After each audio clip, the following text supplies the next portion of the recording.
Good day everyone. Welcome to Azure Databricks Series. In this video, we'll walk you through the step-by-step process of deploying an Azure Databricks Workspace using the default deployment from the Azure portal.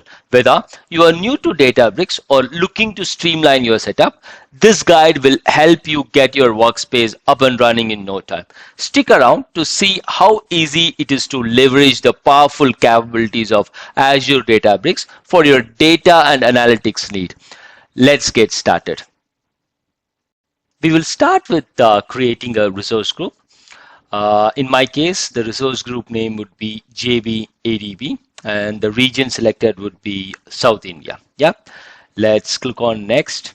If you want to add some tags, go ahead and do that. In my case, I'm not going to do it, so I'm going to just go ahead and create the resource group. So the resource group is created now.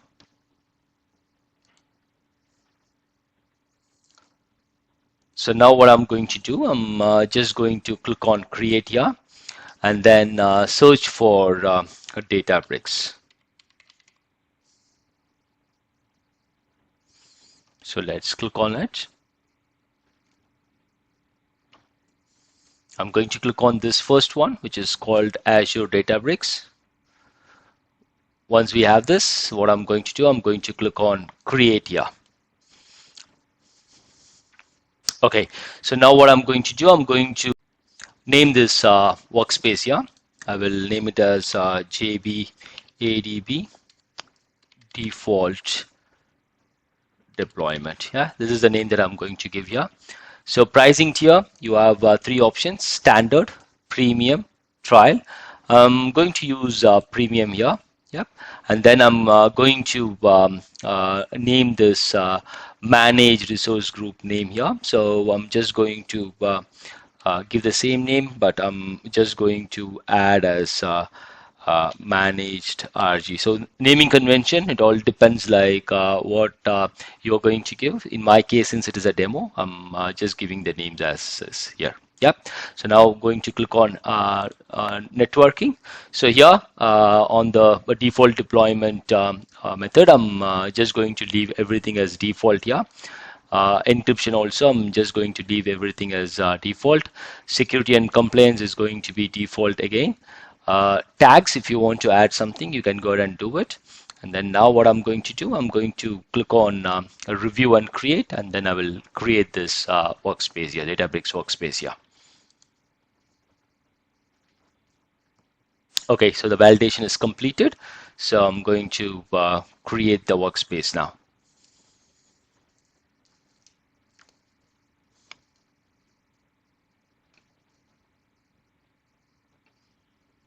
Okay, so the deployment is going to take some time. What I'll do is like I will pause this video. Once the deployment completes, I will let you guys know.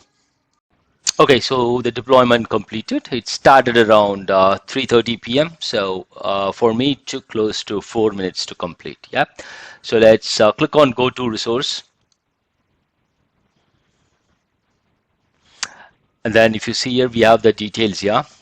It gives you the resource group name, location, and then we have this managed resource group that we created while we were creating this Databricks workspace. So let's click on that. And if you see here, we have these resources created as part of the Databricks workspace.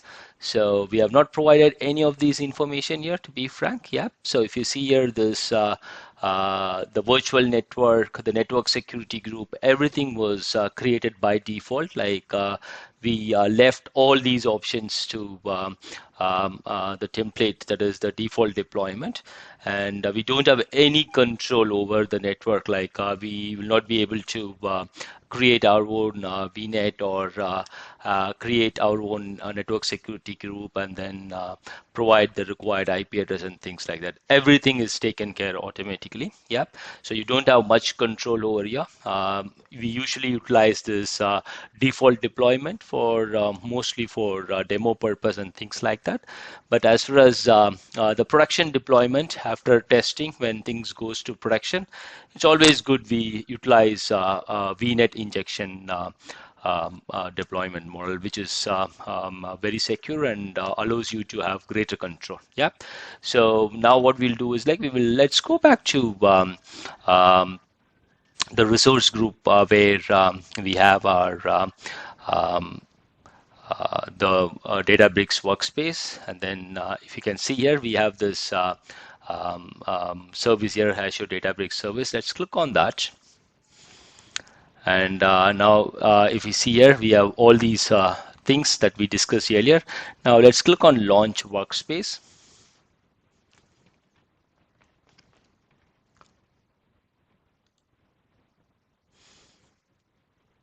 So the first time when you connect to it, the login that you have used will be utilized as the admin. You can later change it, but as of now, whoever the first user who clicked on the link, that user will be used as the admin. Yeah. So now we have all the things here, so we can get started from here. So in our next video, we will discuss about the VNet injection deployment model and then see how does it work. That's it for this video. Thanks for watching. Have a great day. Jai Hind.